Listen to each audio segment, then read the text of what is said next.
So, after many of you have speculated about my stance on race, especially my recent one, I've decided to make a video about it. Because heck, I love talking about things that will probably get me kicked off YouTube and every other social media website. I have no clue what your views are on race whatsoever. It's just a meme, guys. She's being edgy and only joking. Dog whistles are just conspiracy theory, and she's citing the Daily Stormer. Looks like I need to dust off my Paul Joseph Watson impression. Well, imagine my shock.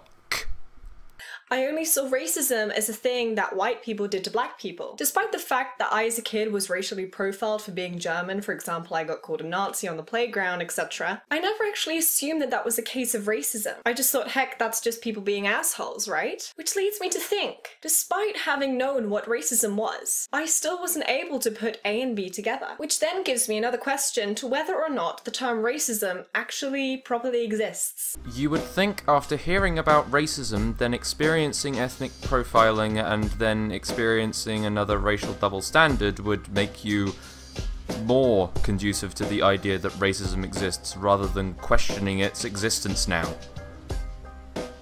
But okay. Racism is a made-up word. Well, heck, every word is a made-up word. We use words to explain new things that we describe to often make our lives a heck of a lot easier. And then we use those words to accuse people of things to help our own selfish narrative of getting our point across. The same goes with transphobia, Islamophobia, and many other words that are used for fear-mongering. Just because this man is called a communist and this man is called a communist doesn't mean I shouldn't call this man a communist.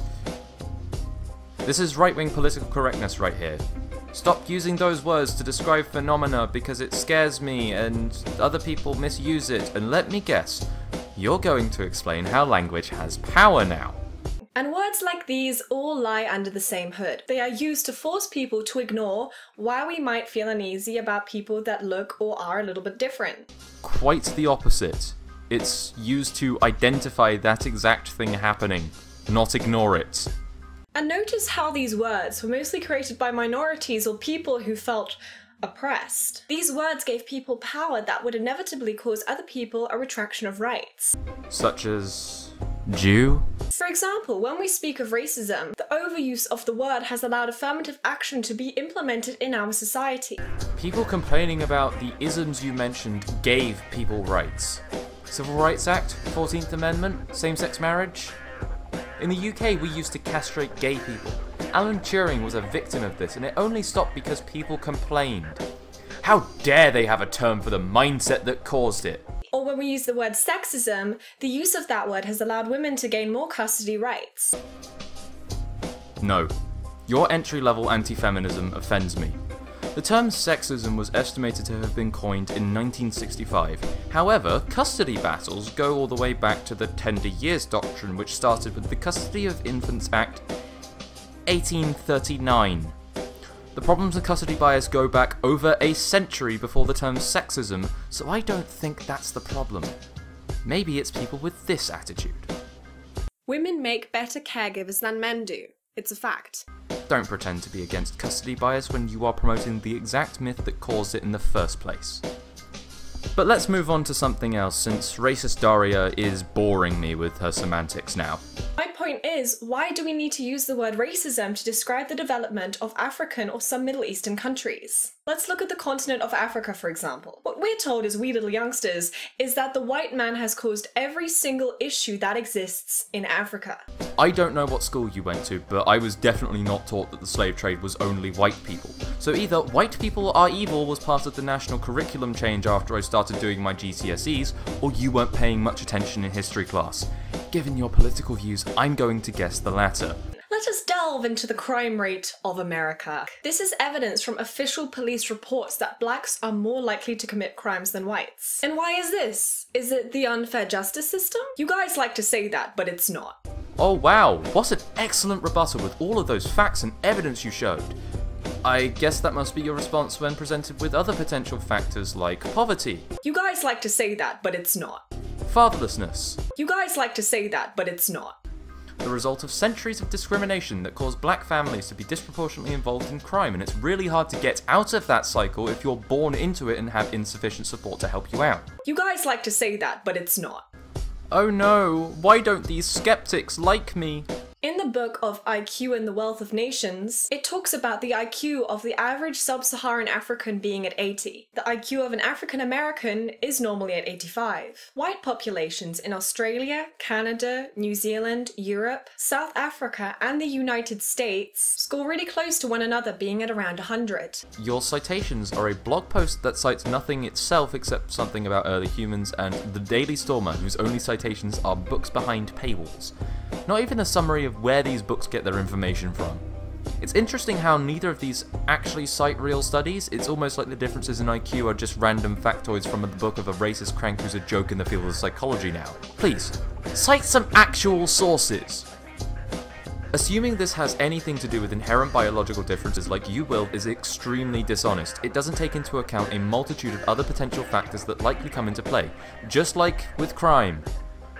Just how bad a day someone's having can significantly affect one's performance in an IQ test. So can their practice with tests of a similar vein, their education, nutrition, how hard a job they work, how much sleep they have, if they've ever taken drugs. The factors are endless. Quoting some numbers from Nazi blog posts and assuming more inherent racial biological differences, despite plenty of other potential mitigating factors, is not science. If you think it is, you don't understand how science works. The reason to why IQ is such an important factor is because a lower IQ causes many detrimental factors in society. Causes or correlates with. These include poverty, dropping out of school, unemployment, divorce and lower rates of marriage, welfare dependency, a child's poor motor skills and development, and criminal behaviour. So then, setting out these societal differences, which is backed by data, surely should be common sense, right? Think again, we are still expected to act as if these IQ differences do not exist at all. Just like your citations do.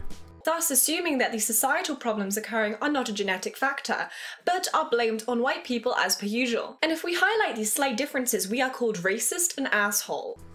Let me explain why you're called that, using you. If you weren't trying to push a false agenda, then you might find that the definition is prejudice, discrimination, or antagonism directed against someone of a different race based on the belief that one's own race is superior. Now, I'm just a humble liberal on the internet, but I'm pretty sure that your race is inherently dumber than mine is a claim of superiority. And also assuming that IQ differences are purely to do with, well, inherent biological reasons is prejudging, also known as prejudice. You are complaining about a term being used accurately. However, it is a fact that wherever black people are concentrated in large numbers in the West, they are likely to promote tribal situations, such as gangs, territories, and fights. But for some reason, it is still our fault as white people. Black people live in a vacuum. No other race can ever have any effect on them. White people didn't do nothing. Not to mention, a lot of African languages prove that black people lack abstract thinking. This is an interesting site to send me to. Don't worry, race war is just a meme.